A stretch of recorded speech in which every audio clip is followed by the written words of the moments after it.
ព្រះសម្មាសម្ពុទ្ធបានសម្ដែងថាផតសាលោកធម្មេហិចិត្តតាំងយសនកម្មបតិអសោកាំងវិរិជាងខេមាំងអេតមង្គលមុតតមង្គប្រែថាចិត្តនៃបុគ្គលឯណាដែលលោកធម៌ទាំងឡាយពោលត្រូវហើយមិនរំភើបញាប់ញ័រមួយមិនមានសេចក្តីសោកមួយមានធូលីគឺរាគះទៅប្រះហើយមួយជាចិត្តក្សេមក្សានមួយទាំង4នេះជាមង្គលដ៏ឧត្តមចិត្តបរិសុទ្ធមិនរងគ្រោះដោយលោកធម៌សេចក្តីសុខដ៏ពិតប្រាកដក្នុងជីវិតមិនអាចកាត់ផ្តាច់បានពីការអប់រំចិត្តឲ្យបានល្អបរិសុទ្ធឡើយ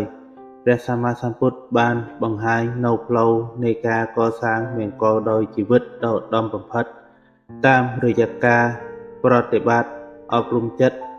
ឲ្យប្រកបដោយគុណធម៌ខ្ពង់ខ្ពស់ក្នុងចំណោមមង្គលទាំងឡាយមាន4ចំណុចចុងក្រោយដែលសំដៅលើសភាពនៃចិត្តដ៏ប្រសើរ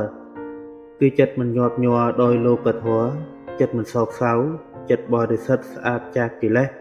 និងចិត្តជាសៀមក្សានដែលជាមង្គលដ៏ឧត្តមចិត្តដែលមិនញាប់ញ័រដោយលោកធម៌ផតសាលោកធម្មេហិចិត្តតាំងយសនកម្មបតិលោកធម៌គឺជាធម្មជាតិដែលតែងតែកើតមានដល់មនុស្សគ្រប់រូបមិនថាជាអ្នកណាអ្នកកាន់សាសនាណាឬឋានៈណាឡើយ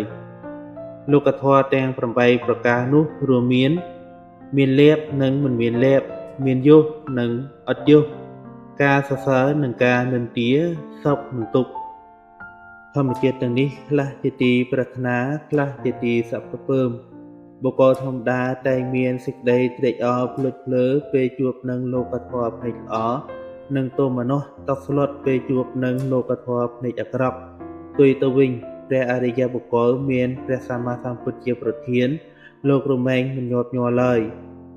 ក៏មិនជ្រួលជ្រាបទៅតាមលាភយសសរសើរសុខហើយក៏មិនសោកសៅតក់ស្លុតដោយឥតលាភឥតយសនិន្ទានិងទុក្ខដែរការអប់រំចិត្តឲ្យដល់សភាពមិនរវើរវាយដោយសារលោកធម៌ទាំង8នេះគឺជាមង្គលដ៏ឧត្តមនាំឲ្យរស់នៅជាក្សេមក្សាន្តជានិច្ចជាកាលចិត្តនៃបុគ្គលមិនសោយសោកចំពោះអារម្មណ៍អសោកាំងជីវិតមនុស្សពោរពេញទៅដោយអារម្មណ៍គ្រប់យ៉ាងដែលកើតឡើងតាមរយៈការប៉ះពាល់ទង្គិចរបស់ឥន្ទ្រីយ៍ទាំង6មានភ្នែកត្រចៀកច្រមុះអណ្ដាតកាយចិត្តជាមួយនឹងអារម្មណ៍រូបសម្លេងក្លិនរសភស្សៈធម្មារម្មណ៍អារម្មណ៍ខ្លះនាំមកនៅសេចក្តីរីករាយពេញចិត្តខ្លះនាំមកនៅសេចក្តីខឹងក្រោធមួម៉ៅក្តៅក្រហាយបុគ្គលដែលមានចិត្តស្អាតបរិសុទ្ធដូចជាព្រះអរិយបុគ្គលលោកបានរួចចាកកិលេសតណ្ហាហើយហេតុនេះលោកមិនមានការសោយសោកឬក្តៅក្រហាយនឹងអារម្មណ៍ទាំងឡាយនោះឡើយការព្យាយាមអប់រំចិត្តឲ្យបាននៅចិត្តតែមិនមានសេចក្តីសោកសៅចំពោះអ្វីដែលបានកើតឡើងនិងរលត់ទៅគឺជាមង្គលដ៏ឧត្តមនាំមកនៅសន្តិភាពផ្លូវចិត្តចិត្តបរិសុទ្ធស្អាតចាកកិលេសវិរិជាងចិត្តបរិសុទ្ធស្អាតចាកកិលេសគឺជាសភាពនៃចិត្តដែលបានជម្រះអស់នៅមន្ទិលដ៏ធំ3យ៉ាងនោះគឺលោភចិត្តសេចក្តីលោភលន់គ្មានទីបំផុតចាប់ជាប់នឹងសាមភារៈនិងអសាមភារៈគ្រប់យ៉ាងទោសចិត្តសេចក្តីថ្នាំងថ្នាក់ស្អប់ខ្ពើមក្រោធខឹងដែលនាំឲ្យកើតជាអំពើហិង្សានិងការប្រទុសរាយមោហចិត្តសេចក្តីវង្វេងមិនយល់ការពិតសង្ស័យរៃមេនិងមិនមានសេចក្តីអៀនខ្មាស់ចំពោះអំពើទុច្ចរិតការអប់រំចិត្តឲ្យទៅជាចិត្តដែលរួចផុតពីចំណងនៃកិលេសទាំង3នេះគឺជាប្រភេទចិត្តជាន់ខ្ពស់ដែលមានតែព្រះអរិយបុគ្គលប៉ុណ្ណោះអាចសម្រេចបាននេះគឺជាមង្គលដ៏ឧត្តមបំផុតដែលនាំឲ្យចិត្តបានស្អាតបរិសុទ្ធពូរផង់ចិត្តក្សេមក្សានខេមាំងចិត្តក្សេមក្សានគឺជាសន្តានចិត្តរបស់ព្រះអរិយបុគ្គលទាំងឡាយមានព្រះសម្មាសម្ពុទ្ធជាប្រធានដែលបានឆ្លងផុតនៅអន្លង់ទាំង4យ៉ាងនោះគឺអន្លង់គឺកាមតណ្ហាសេចក្តីប្រាថ្នាក្នុងកាមអន្លង់គឺភពទាំងវ័យសេចក្តីប្រាថ្នាក្នុងភពអន្លង់គឺទិដ្ឋិការយល់ខុស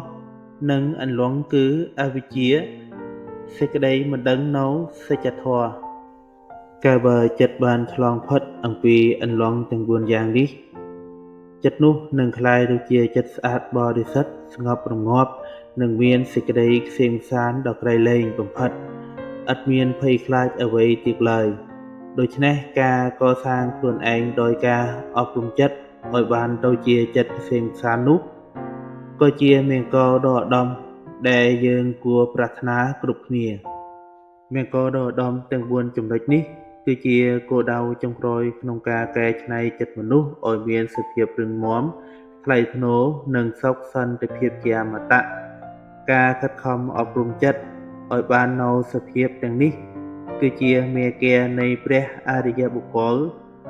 និងជាការសម្រេចនូវមង្គលដ៏ឧត្តមក្នុងជីវិតសូមអរគុណអ្នកទាំងអស់គ្នាដែលចំណាយពេលវេលាដ៏ពិសេសសម្រាប់តាមដានស្ដាប់សូមជូនពរអ្នកទាំងអស់គ្នាបាននូវពរទាំងឡាយ4ប្រការរបស់ព្រះសម្មាសម្ពុទ្ធនោះគឺអាយុវណ្ណៈសុខៈពលៈជម្រាបលាអ្នកទាំងអស់គ្នា